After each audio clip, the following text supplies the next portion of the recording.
His Excellency, the Permanent Representative to the Conference on Disarmament of Italy. Excellency, you have the floor. Thank you, Vice Chair.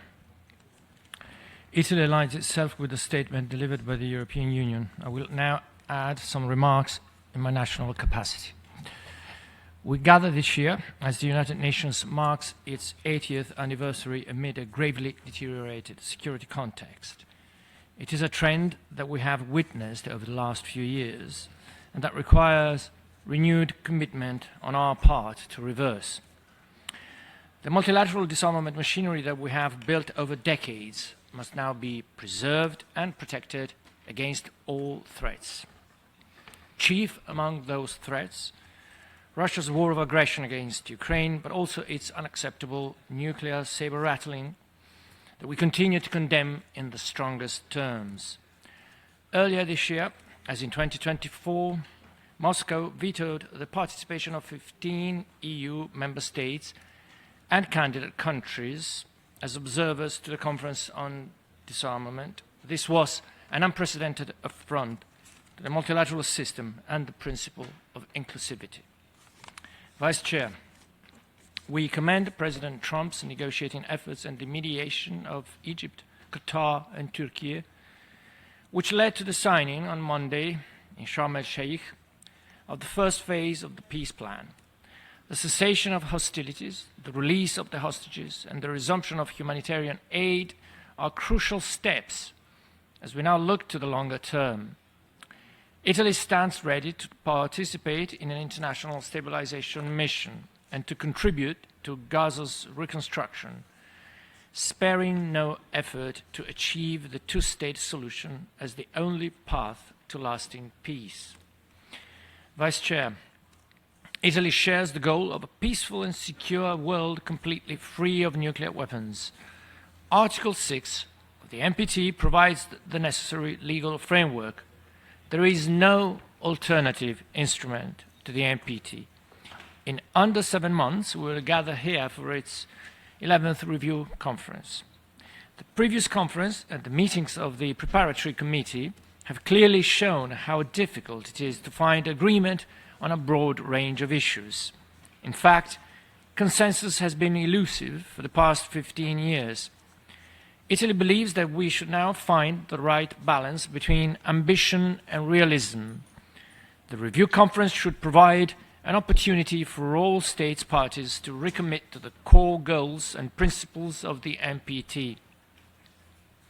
As a staunch supporter of the CTBT, Italy urges all states that have not yet done so to sign and ratify the treaty without further delay, and in the meantime to respect the moratorium on nuclear tests. It is also time we started long overdue negotiations on an FMCT in the CD. Italy believes that Iran should never possess nuclear weapons and urges Tehran to return to full and unhindered cooperation with the IAEA and to the negotiating table. All enriched fissile material must be accounted for. It is imperative to find a diplomatic way forward. We are also seriously concerned at the irresponsible behavior of the DPRK, which represents a serious threat to international peace and security. We urge Pyongyang to take concrete steps towards a complete, verifiable and irreversible denuclearization. Vice Chair, almost 3 years ago, the main result of the 9th Review Conference of the Biological Weapons Convention was the establishment of a working group to strengthen it. We now have a concrete and attainable goal before us to adopt the two mechanisms respectively on international cooperation and assistance and on science and technology. This should be done at a special conference to be convened, hopefully, in August 2026, as proposed by the chair of the working group. That special conference should also chart the way forward on compliance and verification by establishing a separate working group to address exclusively this crucial aspect. The military use of new and emerging technologies is becoming a priority issue. We support the ongoing work of the GGE on laws and are heartened to see that the two-tier approach is gaining traction. The eventual goal of this process should be the adoption of a protocol to the CCW. We also believe that the time has come to discuss the broader issue of military applications of new technologies, in particular AI, and to identify the right forum to do this. Italy remains strongly committed to supporting the CWC and the work of the OPCW. We strongly condemn any use of chemical weapons anywhere, at any time, by anyone, under any circumstances. Outer space security remains a top priority for us. The open-ended working group has started substantive work last July. We view the behavioral and the capabilities approaches as complementary in addressing the same threats. As far as the normative framework is concerned, Italy believes that urgent and serious consideration should be given to the idea of a legally binding instrument banning direct ascent anti-satellite tests in outer space.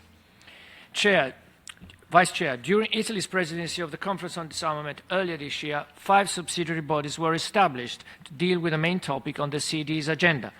It was the first time since 1996 that such a decision was taken in January, and the 6th time that it was taken at all during the same period.